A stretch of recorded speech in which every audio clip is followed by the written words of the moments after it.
Ábrelle a porta á cultura. Bueno, hola, Xesús Fraga, benvido ao Flip. Moitísimas gracias por Grazas estar a vos polo convite.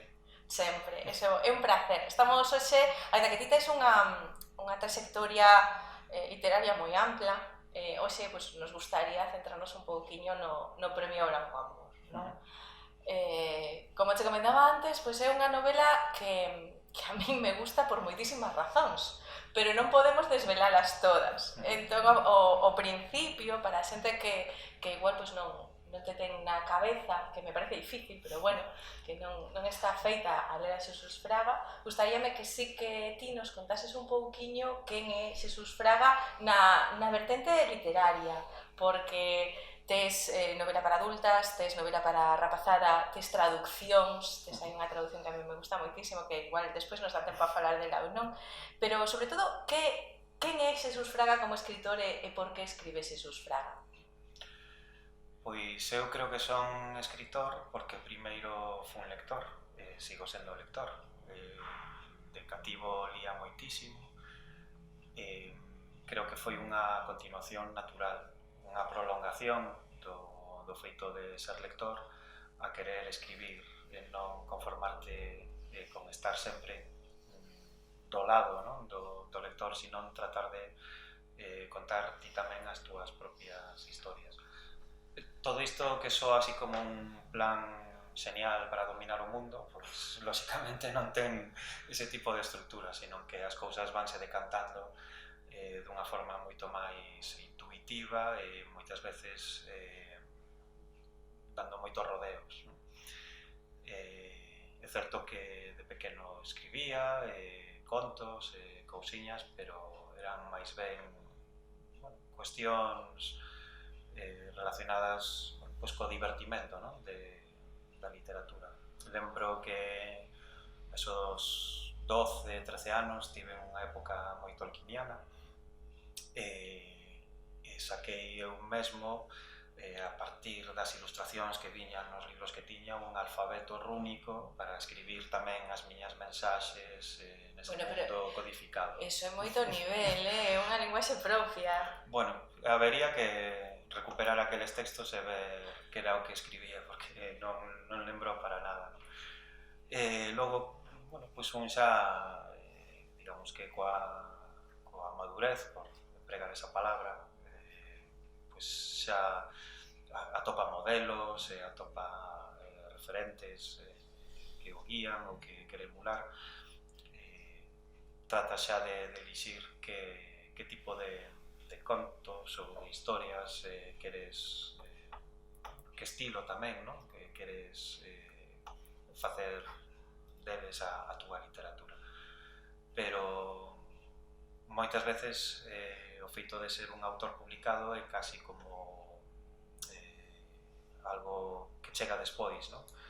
Que todo o mundo sabe que primeiro tes que irte preparando e adestrando, logo esa parte pública da escritura eu creo que chega máis tarde e ás veces pues, cantos escritores ou autoras hai, non? Que se dan a coñecer xa nunha idade moi avanzada. Bueno, e agora xa un pouco máis dentro da obra publicada, non? Do que decías ti, ainda que o de Tolkien non o sabía, vamos a aproveitarlo por aí, eu creo que é moi aproveitável para unha entrevista. 2003 publicase A Z. A mí encántame porque acabas de decir e eu sei o que é unha Z, pero explícanos que é o AZ de AZ. Pois o AZ deberíamos pronunciarlo A to Z. É unha publicación que empezou a principios do século XX que recolle o rueiro completo de Londres. Foi unha muller, ademais, que o puxo en marcha, foi percorrendo toda a cidade anotando unha a unha as rúas e logo verquendo toda esa información cartográfica nunha presentación que fose claramente lexible e entendible por todo o mundo. Dito isto, ademais, é un instrumento básico para moverse pola cidade, polo menos nesta época anterior aos navegadores, anterior a que todos levemos un mapa no peto nos móviles, porque en Londres hai rúas que poden ter a mesma denominación, pero pertencer a códigos postais diferentes. Ti podes vivir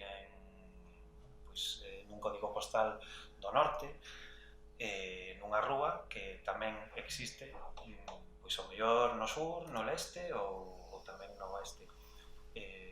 Necesitas esa ferramenta para poder moverte pola cidade, nunha cidade ademais que todo o mundo ten moita presa.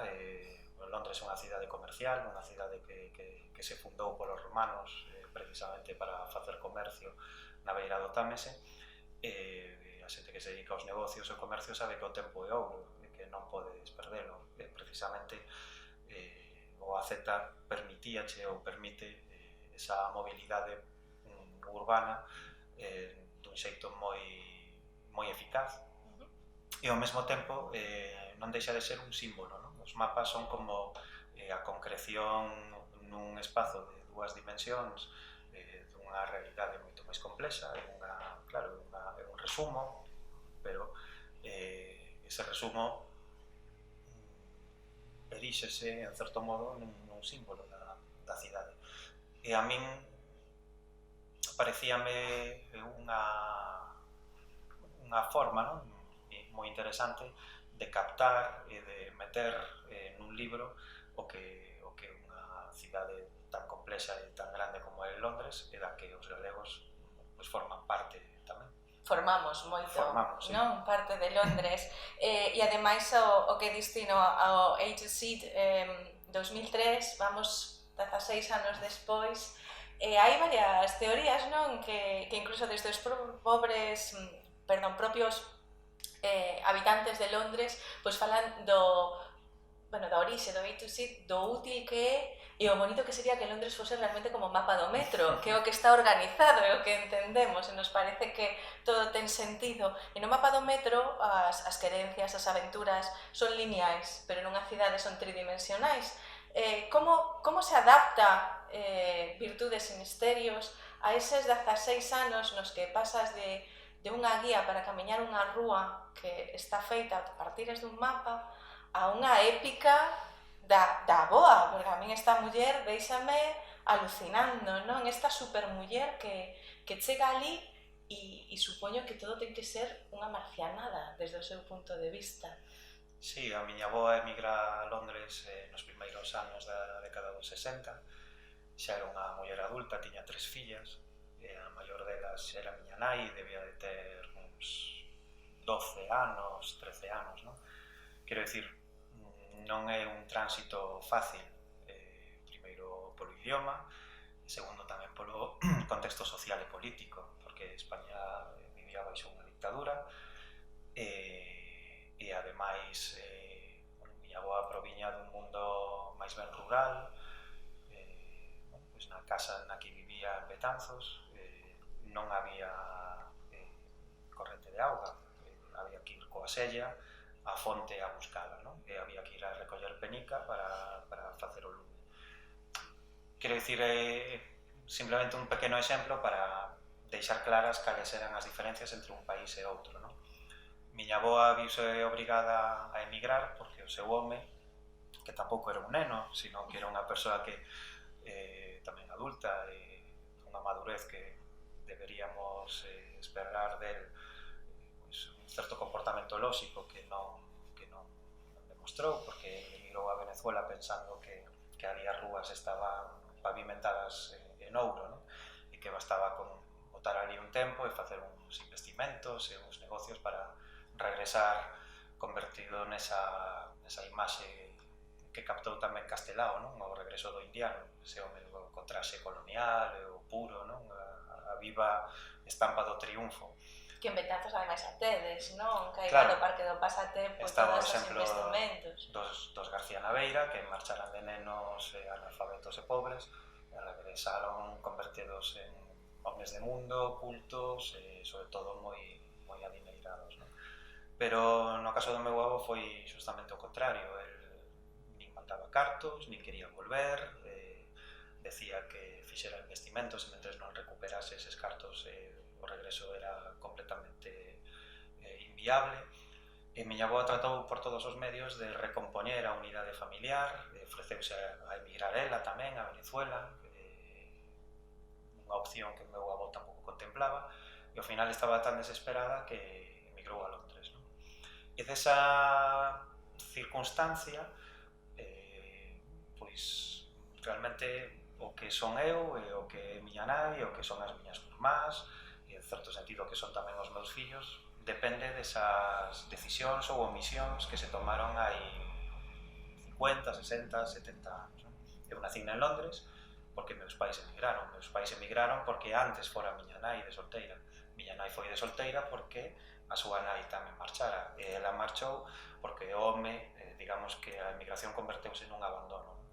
E toda esa cadea xa digo, de decisións ou de omisións era un pensamento que se me ofrecía constantemente como un material para explorar literariamente.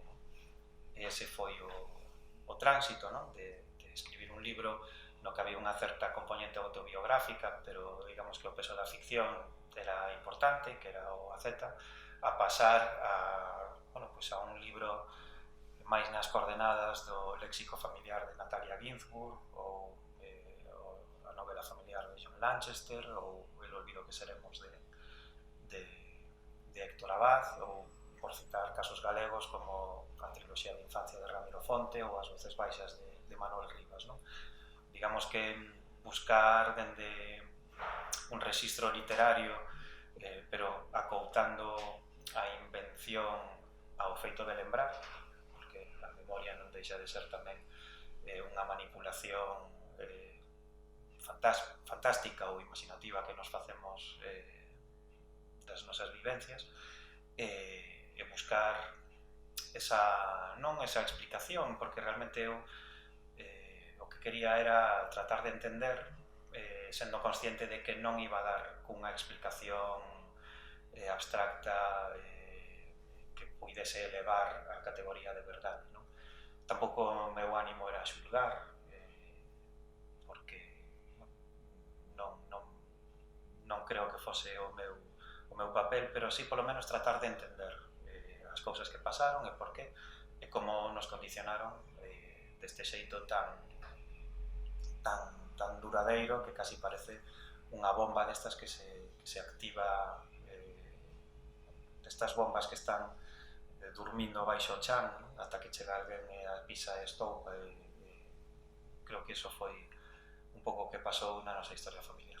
Porque ademais é unha novela que non é só novela, ou non é únicamente novela, non é unha crónica xornalística, non é autoficción, e combina os tres matices pois, dun xeito moi axeitado para envolverte na lectura, non? Vas camiñando a través desas ruas de Londres, no que ti ben decías. A min chamame moito a atención pois, esa intencionalidade que creo que hai na obra de reflectir o que ti ben dicías ao principio. A túa avoa sae de aquí nun momento político moi específico, baixo unha dictadura, nun momento económico paupérrimo, e saes de Betanzos, non?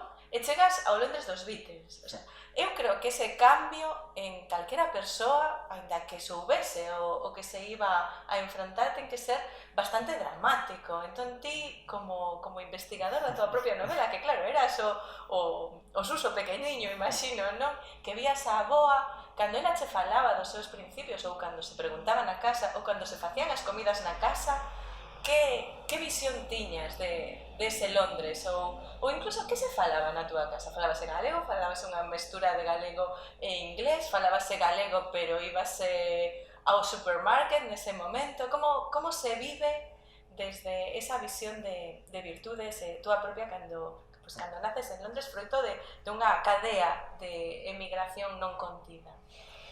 Pois hai en ocasións dice que en Galicia casi todos somos neofalantes, e no meu caso é completamente certo, porque a miña primeira lingua foi o inglés, foi a miña lingua nai.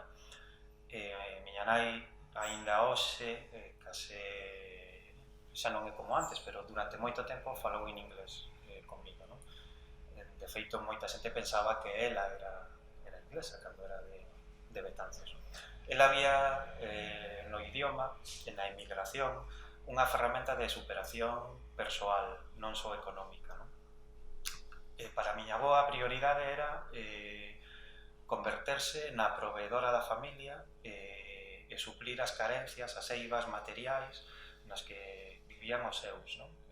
Pois non tiña unha casa de seu, vivían albugados, non tiña un traballo constante, sino que era eventual, estaban sempre suxeitos a eses azares que parece que sempre se ceban cos pobres, non? Imagínate, pues, unha enfermidade, etc. Ele asumiu ese papel de, pues, nun momento no que aquí pues, había fame e había pobreza, pois ela mandaba roupa, mandaba teas, conseguiu mercar un piso en propiedade, e digamos que deulles ás fillas e a nai unha estabilidade económica sobre a que poder construir un benestar maior, non? Para a miña nai esas circunstancias tamén estiveron moi presentes, pero ela engadiu tamén a oportunidade para mellorar persoalmente e tamén formativamente e culturalmente. Nese sentido, o inglés era unha chave que te abría as portas a un mundo pues que era moi amplo, tanto dos negocios como tamén das artes e de moitos outros aspectos. Miña avoa falaba unha mestura de inglés e de galego, pero máis ben galego, e ademais empregaba expresións que eran moi propias dela e que a nós resultábanos rechamantes porque nunca lles escoitáramos a ninguén máis, pero sempre coloreaba, non, o seu idioma con expresións inglesas. Miña nai, en cambio, falaba nun inglés pulcro, a received pronunciation, non? O inglés máis estándar, sen ningún tipo de desviación da norma, como correspondía ao seu traballo como profesora de inglés. E con meu pai pois, falaba en castelán, falaba en galego, en función das circunstancias. De primeiras, tires un neno e estás nese mundo, o coñeces xa pois, con 2 anos, 3 anos, 5 anos, hai cousas que as aceptas como normales porque son as que levas coñecendo toda a vida, non? Logo vas medrando, ese relato establecido do que é a túa familia, pois vas atopando fendas e gretas que empezan a suxerir preguntas, non? Pois, por que non está o avó? Ese tipo de cuestións, non? E logo xa cando como narrador da túa propia historia empezas a pescudar e a sacar cousas en limpo, pois atopaste con que, por exemplo, a miña avoa para poder emigrar necesitaba un permiso asinado do home, porque naquele momento as mulleres necesitaban ese tipo de documentos ata para abrir unha conta bancaria, non? Que é algo que ás veces esquecemos que pasou hai nada, non? Eso tamén nos permite valorar o acadado ata agora e as cousas que aínda están por resolver, non? O feito de que miña nai non o fixo, pero outras rapazas que emigraron canda ela nos anos 60, pois antes de embarcarse rumbo a Inglaterra, pois tiña unha xornada espiritual co párroco e facían un voto de pureza. Falamos pues, nun contexto de nacionalcatolicismo, en unha ditadura, en oposición Londres nos anos 60, o Londres dos Beatles, como decías ti, digamos que era como a capital da liberdade, non? Xa non era só un país anglicano ou protestante, sino que era un país onde pues, a xente podía vivir unha vida máis plena e unha vida máis libre, non? Non digo que aquí pues, houvese xente que non fose feliz coas súas vidas, non? Pero sí é certo que determinadas cousas non podías facelas. Algúnas desas cousas funas incorporando o libro, outras decidín que xa hai tratados de historia ou tratados sociolóxicos para poder contar esa historia, tamén de alguna forma tes que, pues que gañarte a complicidade do lector e non contarlo todo, non? Sino que asumir que os lectores pues, tamén son xente que trae a súa propia bagaxe, son quen de interpretar esas mesmas coordenadas. Pois para ir rematando, aínda que a mí me encantaría seguir falando contigo, de feito, despois seguirei falando contigo, vou facer unha pregunta un pouco máis complexa, pero perdoasme, non? É o que diste, hai tratados de historia, pero é distinto como recibimos a historia se a lemos como un tratado, como un manual, ou se a lemos como unha experiencia, non? Virtudes ten moito o que contarnos, ese Londres ten moito o que contarnos, e sobre todo neste momento histórico, non? No momento que estamos aquí no 2020 e con todo o que pasou antes, ti como persoa que está vencellada a Londres, o sea, sigue indo e volvendo, Virtudes estivo ali, non foi a boa que veu con Bosco, de primeiras, non?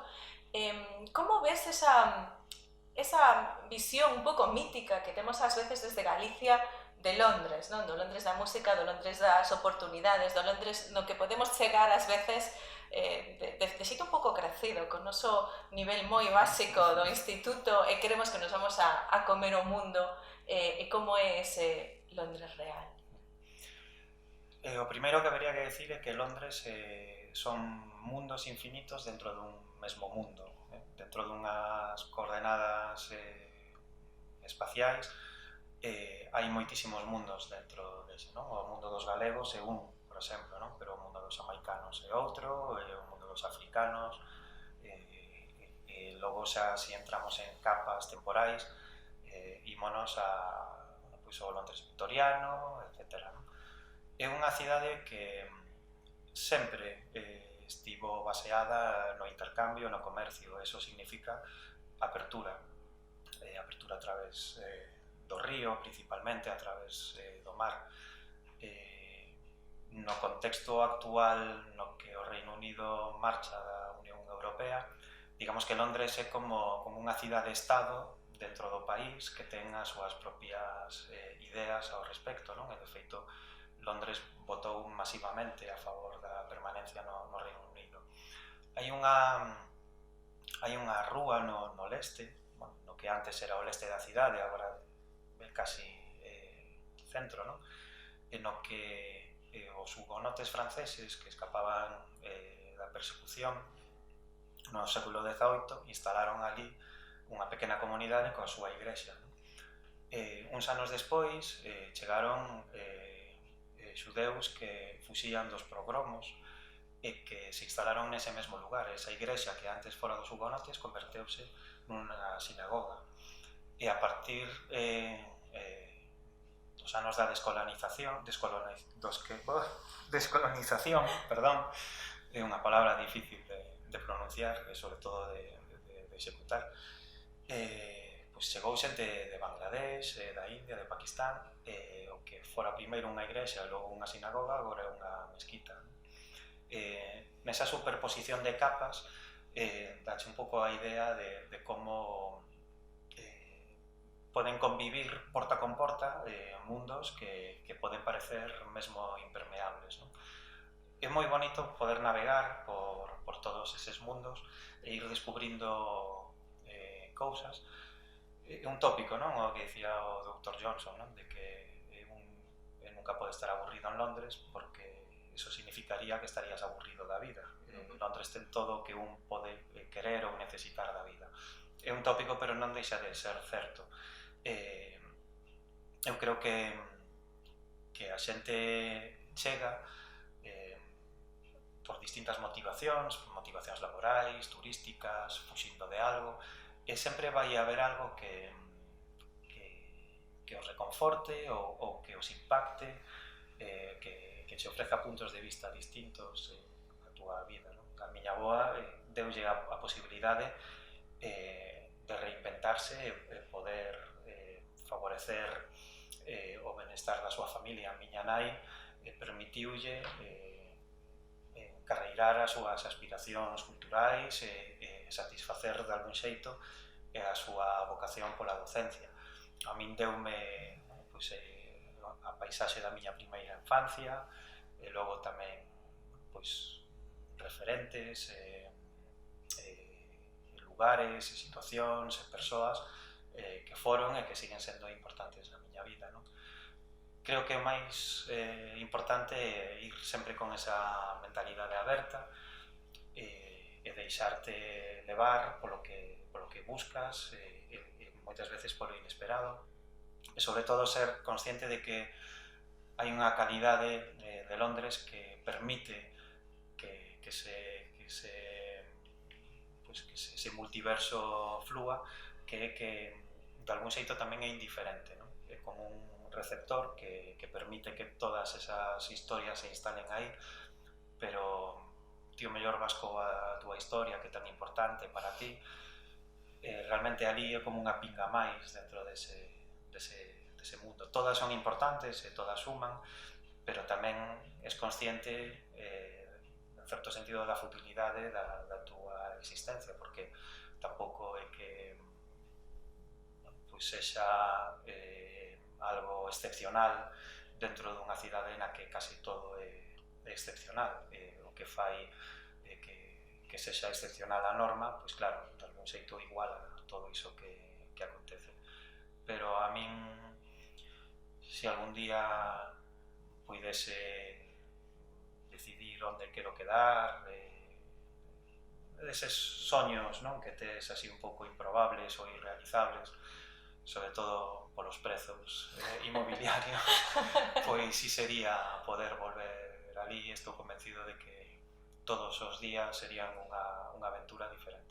Un misterio. Un misterio, sí. Un misterio. Pois moitas gracias por este Virtudes e Misterios da cidade, non? Da lección histórica que temos sobre a nosa emigración e sobre todo pois que é unha novela que trascende o feito de que Virtudes vai a Londres. É unha novela que ten esa épica de que calquera persoa que está comenzando unha viaxe persoal, sexa de ubicarse noutra cidade, noutra situación persoal, noutro país, ou incluso non falábamos cun amigo onte do teu libro, decía a aventura desa persoa que ven de África e se mete en España, está contada a través de Virtudes e Misterios e podes empatizar con ela. É unha narración que eu creo moi universal e moi apetecible para ler, moi lírica tamén, sabe moitísimo a linguaxe. Moitas grazas. Entrei en Londres no Reino Unido de contrabando porque miña nai estaba embarazada de min apenas unhas semanas e fixeronlle unha exploración na aduana, unha matrona, porque si estaba embarazada non podía quedar, porque realmente o contrato laboral especificaba que había que manter esas circunstancias. Eu debín de esconderme moi ben, que non me atoparon e así conseguí nacer ali. Claro, dito isto, como non vas a entender a situación da xente que chega en pateras ou que non podes deixar de relacionalo coa túa propia historia vital. E é unha historia moi literaria, ademais, moi de Londres, non? Falamos de Shakespeare, falamos da gran novela anglosaxona, falamos da gran novela galega tamén. Parabéns por Virtudes e Misterios. Estamos desexando que sigas escribindo para adultas tamén, porque, bueno, xa agora que puxemos a directa, seguimos. Este libro, obviamente, podemos atopar en todas as librerías, está feito na Editorial Galaxia, editado por Carlos, creo. Moitísimas gracias por vir, estamos desexando sabernos.